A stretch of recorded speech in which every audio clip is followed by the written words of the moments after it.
മോക്ഷത്തിനായി ശിവനെ തേടി നടന്ന പാണ്ഡവർക്ക് മുന്നിൽ നിന്ന് ശിവൻ അപ്രത്യക്ഷനായ ഗുപ്തകാശിയിലെ വിശേഷങ്ങളാണ് ഈ വീഡിയോയിൽ.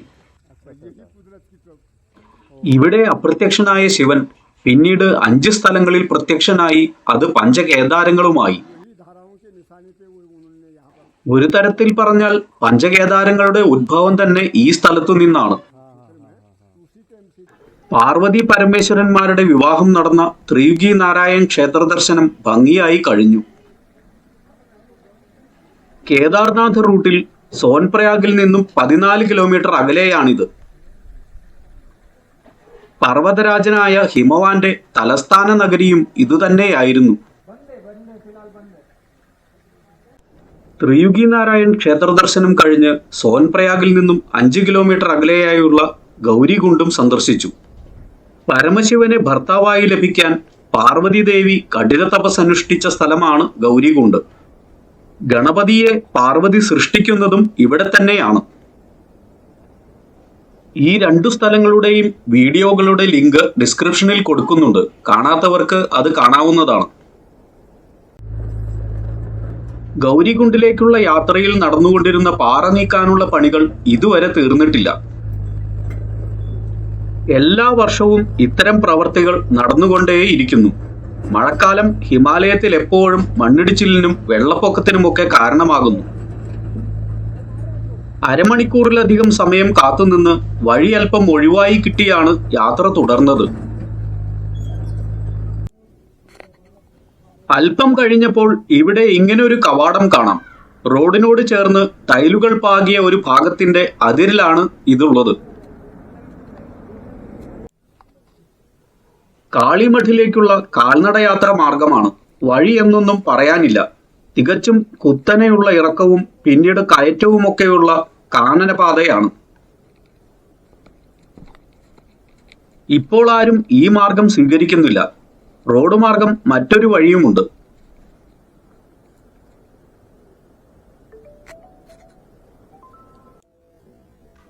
ഗുപ്തകാശിയുടെ ഭാഗങ്ങളാണ് ദൂരെയായി കാണുന്നത്. മറുവശത്തെ മലയിൽ സൂര്യപ്രകാശം ഏൽക്കുന്നുണ്ട്. പക്ഷേ ഈ ഭാഗത്ത് ഇപ്പോഴും നിഴലാണ്.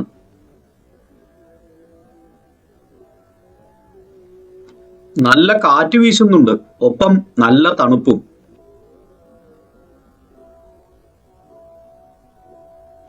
ഗഡ്വാൾ ഹിമാലയത്തിലെ രുദ്രപ്രയാഗ് ഡിസ്ട്രിക്റ്റിലാണ് ഗുപ്തകാശി സ്ഥിതി ചെയ്യുന്നത്.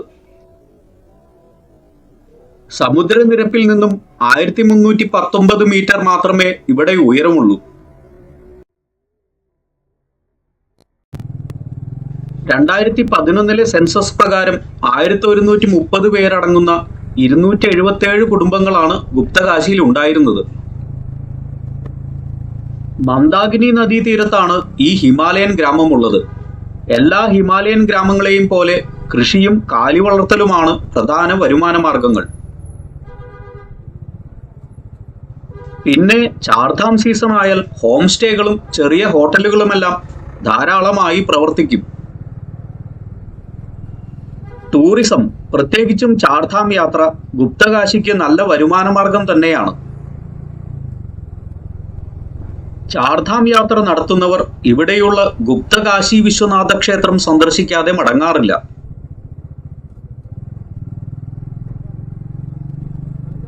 ധാരാളം നല്ല ഇടത്തരം ഹോട്ടലുകൾ ഇവിടെയുണ്ട്. 600 മുതൽ 1500 രൂപ വരെയാണ് സീസൺ അല്ലാത്ത സമയത്ത് റൂം റെന്റ്. സീസണിൽ അത് ഇരട്ടിയാകുന്നു. ഹരിദ്വാർ, ഋഷികേശ്, ഡെറാഡൂൺ ഇവിടെ നിന്നെല്ലാം ധാരാളം ബസ് സർവീസ് നടക്കുന്ന സ്ഥലം കൂടിയാണിത്. ഗുപ്തകാശിയുടെ പ്രധാന ഭാഗങ്ങളിലൂടെ തന്നെയാണ് ഇപ്പോൾ കടന്നുപോകുന്നത്. ഗുപ്തകാശിയിൽ നിന്നും ത്രിയുഗി നാരായൺ ക്ഷേത്രത്തിലേക്കും ഗൗരികുണ്ടിലേക്കുമെല്ലാം ധാരാളം ടാക്സി സർവീസ് ഉണ്ട്. ഷെയർ ടാക്സി സൗകര്യവും ലഭ്യമാണ്. ഷെയർ ടാക്സി ആകുമ്പോൾ അധികം ചെലവില്ലാതെ പോയി വരാം. പക്ഷേ അല്പം കാത്തു നിൽക്കേണ്ടി വരും എന്നു മാത്രം.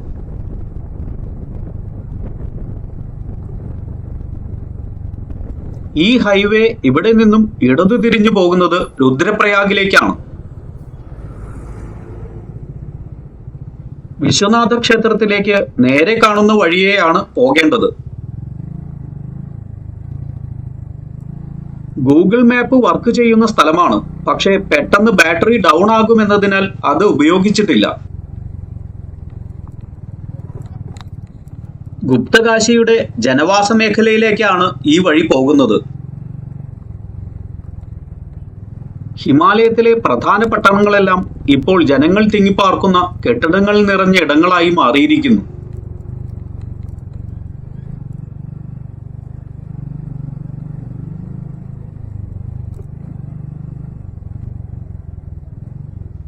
ഈ കടക്കാരനോട് വഴി ഒന്നുകൂടി അന്വേഷിച്ചുറപ്പിച്ചു. ഇവിടെ നിന്നും വലത് തിരിഞ്ഞ് ഇനി മുകളിലേക്കാണ് പോകേണ്ടത്.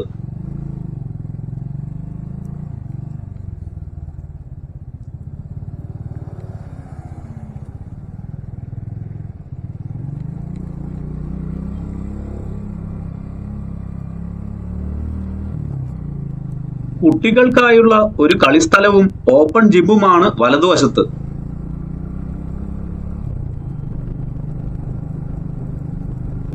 ചെറിയൊരു റോഡാണ്. ജനവാസ മേഖലയിലേക്ക് തന്നെയാണ് ഈ വഴിയും പോകുന്നത്.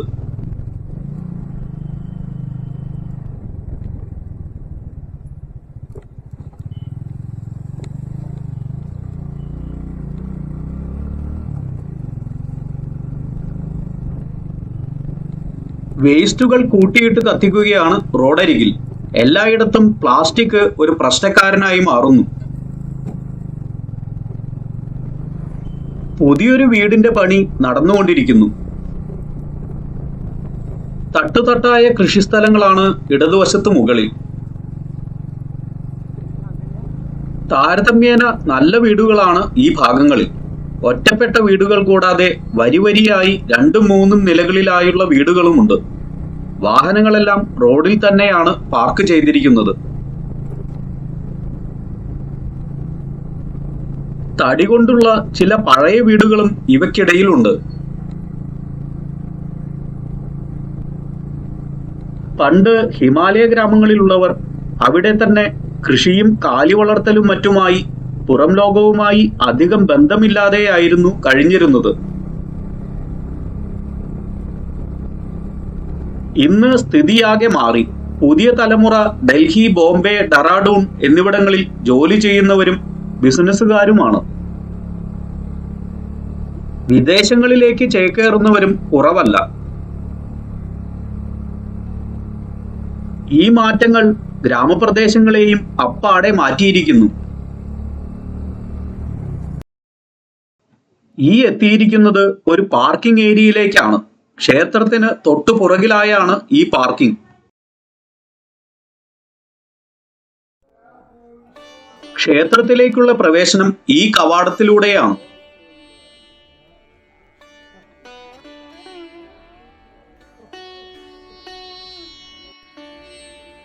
ഇതാണ് ഹിമാലയത്തിലെ വളരെ പ്രസിദ്ധമായ ഗുപ്ത കാശി വിശ്വനാഥ ക്ഷേത്രം.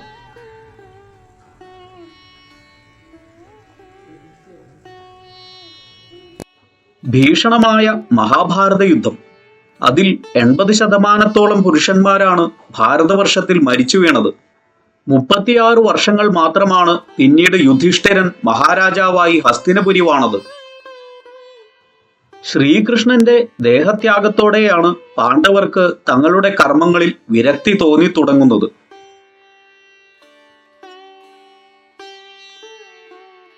അവരുടെ മുത്തച്ഛനായ വ്യാസഭഗവാനാണ് അവർ ചെയ്ത കുലഹത്യയെക്കുറിച്ചും ഗുരുഹത്യയെക്കുറിച്ചുമെല്ലാം അവരെ ബോധവാന്മാരാക്കുന്നത്. ഇനി രാജ്യഭരണമല്ല, മോക്ഷത്തിനായുള്ള ശ്രമമാണ് നടത്തേണ്ടതെന്ന് അദ്ദേഹം അവരെ ഉപദേശിച്ചു. തങ്ങളുടെ രാജ്യം അർജുനന്റെ പൗത്രനും അഭിമന്യുവിന്റെയും ഉത്തരയുടെയും പുത്രനുമായ പരീക്ഷിത്തിനെ ഏൽപ്പിച്ചാണ് പാണ്ഡവർ ശിവനെ തേടിയുള്ള മോക്ഷയാത്ര തുടങ്ങുന്നത്. പക്ഷേ മഹാഭാരത യുദ്ധത്തിലെ സംഭവങ്ങളിൽ അതൃപ്തനായിരുന്ന പരമശിവൻ കാശിയിൽ നിന്നും ഉത്തരാഖണ്ഡിലെ ഹിമാലയ സാനുക്കളിലേക്ക് പോയി. പാണ്ഡവർ ആദ്യം എത്തിയത് ഭില്ലവേഷത്തിൽ അർജുനനു മുൻപിൽ എത്തി പരീക്ഷിച്ചതിനു ശേഷം പാശുപതാസ്ത്രം നൽകിയ ഈ സ്ഥലത്തേക്കാണ്. ഭില്ലേശ്വർ മഹാദേവ ക്ഷേത്രത്തെ പറ്റിയുള്ള വീഡിയോയിൽ അതെല്ലാം വിശദമായി പറയുന്നുണ്ട്. ആ വീഡിയോയുടെ ലിങ്ക് ഡിസ്ക്രിപ്ഷനിൽ കൊടുക്കുന്നു. കാണാത്തവർ ദയവായി അത് കാണുക. ഇവിടെ ഭിൽഗംഗാ തീരത്ത് മുഴുവൻ അലഞ്ഞ് ശിവനെ കാണാനാകാതെ വലഞ്ഞ പാണ്ഡവർ ബാൽകില്യ മഹർഷിയെ കണ്ടുമുട്ടുന്നു. മഹാതപസ്വിയായിരുന്ന അദ്ദേഹം ബാൽഗംഗ ധർമ്മഗംഗ സംഗമസ്ഥാനമായ ധർമ്മപ്രയാഗിലേക്ക് പോയി ശിവനെ തിരയുവാൻ നിർദ്ദേശിച്ചു.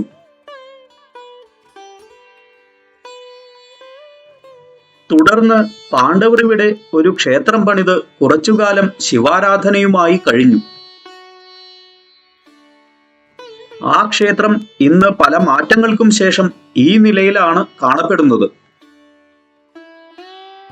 പക്ഷേ പാണ്ഡവർ നടത്തിയ പ്രതിഷ്ഠ തന്നെയാണ് ഇപ്പോഴുമുള്ളതെന്ന് വിശ്വസിക്കപ്പെടുന്നു.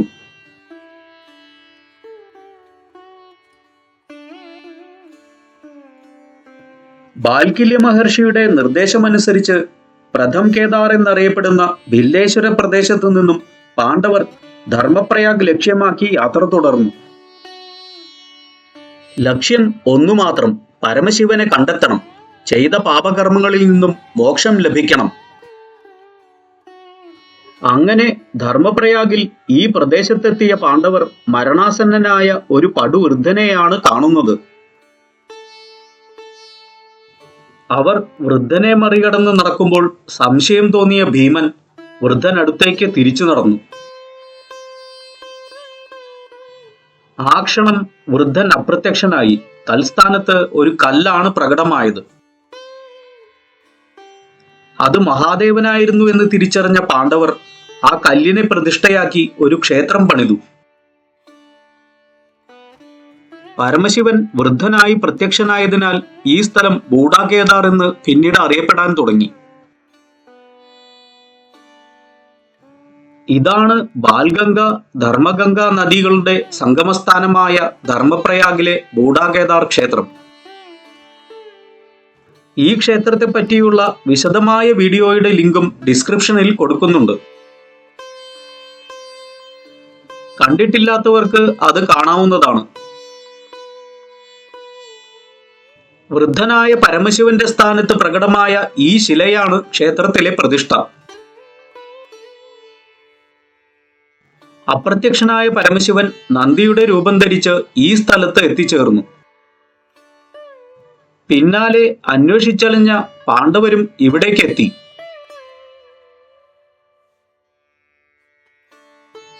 കാളയുടെ രൂപത്തിലുള്ളത് പരമശിവനാണെന്ന് തിരിച്ചറിഞ്ഞ ഭീമൻ കാളയെ പിന്തുടർന്ന് വാലിൽ പിടിക്കാൻ ശ്രമിച്ചു.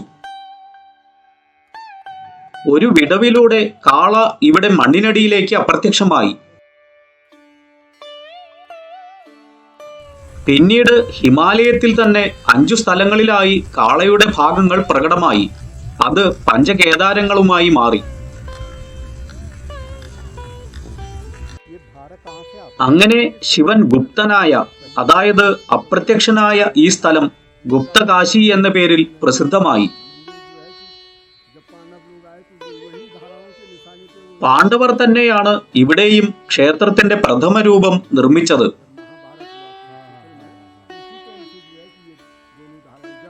ക്ഷേത്രത്തെ പറ്റിയുള്ള ഐതിഹ്യങ്ങൾ വിവരിച്ചു തരികയാണ് പരികർമ്മിയായ ഇദ്ദേഹം.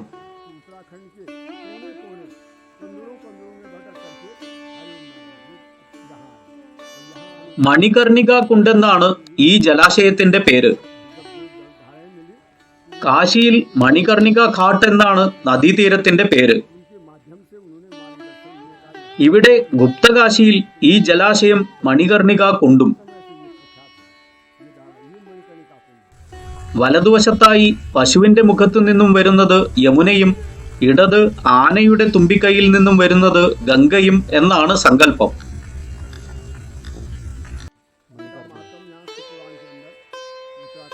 ഔറംഗസീബിന്റെ കാലത്ത് കാശി വിശ്വനാഥ ക്ഷേത്രം തകർത്തിരുന്നു. ആ സമയത്ത് അവിടുത്തെ ശിവലിംഗ പ്രതിഷ്ഠ ഇവിടെ ഗുപ്തകാശിയിലാണ് കൊണ്ടുവന്ന് സൂക്ഷിച്ചത്. അത് പിന്നീട് തിരിച്ചു കൊണ്ടുപോകാതെ ഇവിടെ തന്നെയാണുള്ളതെന്നും കരുതപ്പെടുന്നു. ഉത്തരാഖണ്ഡിന്റെ തനതു ശൈലിയിൽ തന്നെയാണ് ക്ഷേത്ര നിർമ്മാണം.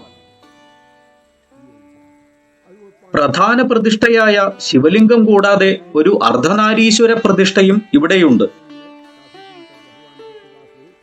അതാണ് വലതുവശത്തായി കാണുന്നത്.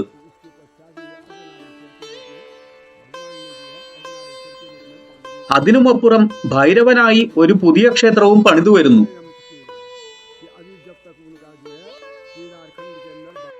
ഒരു ട്രസ്റ്റാണ് ഇന്ന് ക്ഷേത്രകാര്യങ്ങളെല്ലാം നടത്തുന്നത്.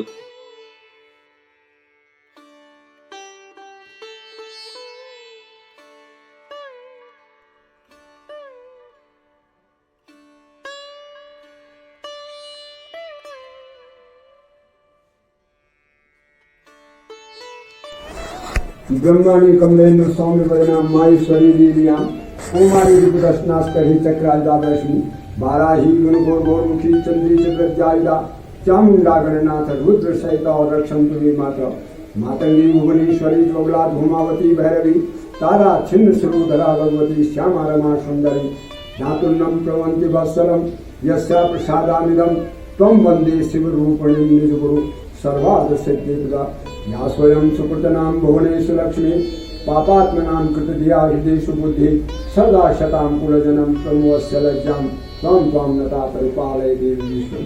भगवान आपकी यात्रा मंगलमय हो, अन्न धन की वृद्धि हो, आपके परिवार में सुख शांति हो, यही माता से प्रार्थना। ഈ ക്ഷേത്രത്തിനകത്താണ് അർദ്ധനാരീശ്വര പ്രതിഷ്ഠ. പ്രധാന ക്ഷേത്രത്തിന്റെ വലതുവശത്ത് കാണുന്ന ക്ഷേത്രമാണിത്. പല പഴയകാല ശിലാരൂപങ്ങളും ഇതിനകത്ത് കാണാനുണ്ട്. ഇപ്പോൾ ക്ഷേത്രം അടച്ചിരിക്കുന്ന സമയമാണ്. വൈകുന്നേരം 5 മണിക്ക് ശേഷമേ ക്ഷേത്രം തുറക്കുകയുള്ളൂ.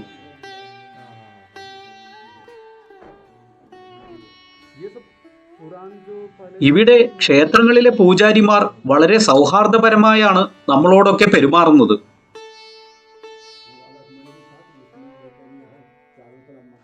ശങ്കരാചാര്യ സ്വാമികളുടെ നാടായ കേരളത്തിൽ നിന്നാണെന്നറിഞ്ഞാൽ ഇവർക്കൊക്കെ വളരെ ആദരവാണ് നമ്മളോട്.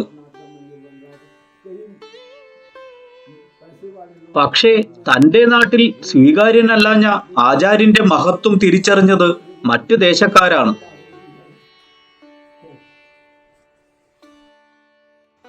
ഒരു ഗരുഡ പ്രതിഷ്ഠയാണ് ഇവിടെ. കരിങ്കല്ലുകൾ കൊണ്ടാണ് ഇത് പണിതത് എങ്കിൽ എന്തു ഭംഗിയായേനെ എന്ന് തോന്നിപ്പോകുന്നു.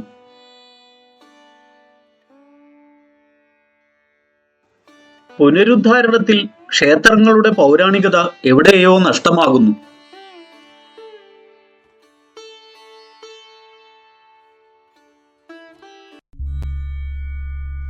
പ്രധാന ക്ഷേത്രത്തിന്റെ ഉൾവശമാണിത്.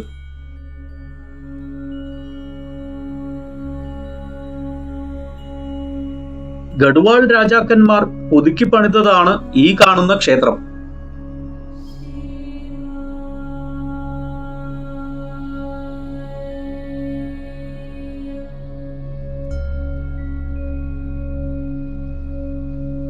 ശിവനെ നോക്കിയിരിക്കുന്ന ലോഹം കൊണ്ടുള്ള നന്ദിയുടെ വിഗ്രഹം. നന്ദികേശ്വരനോട് ഞാനും ആഗ്രഹം അറിയിച്ചു.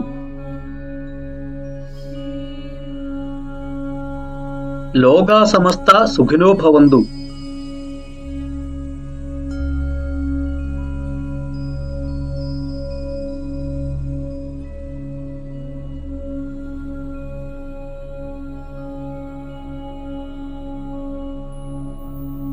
ഇതാണ് പ്രധാന പ്രതിഷ്ഠ.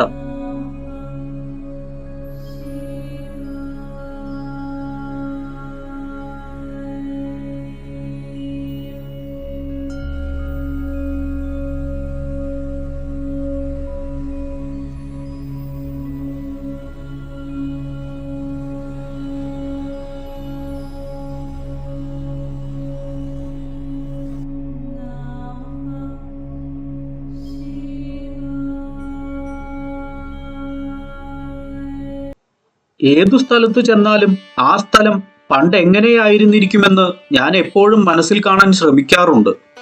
അത് അതിന്റെ പൗരാണികത തിരിച്ചറിയാനും മനസ്സിനെ ഭക്തിമയമാക്കാനും സഹായിക്കുന്നു. പാണ്ഡവ വഴികളിലെ മറ്റൊരു ക്ഷേത്രമായ ഗുപ്തകാശി വിശേഷങ്ങൾ ഇവിടെ തീരുന്നു. അടുത്ത വീഡിയോ അഗസ്ത്യൻ എന്ന മഹാതപസ്വിയുടെ ഹിമാലയത്തിലെ ആശ്രമത്തെക്കുറിച്ചാണ്. കുംഭജൻ എന്ന അദ്ദേഹം ഒരു അസാധാരണനായിരുന്നു. ആ വിശേഷങ്ങളുമായി അടുത്ത വീഡിയോയിൽ കണ്ടുമുട്ടാം. നന്ദി, നമസ്കാരം.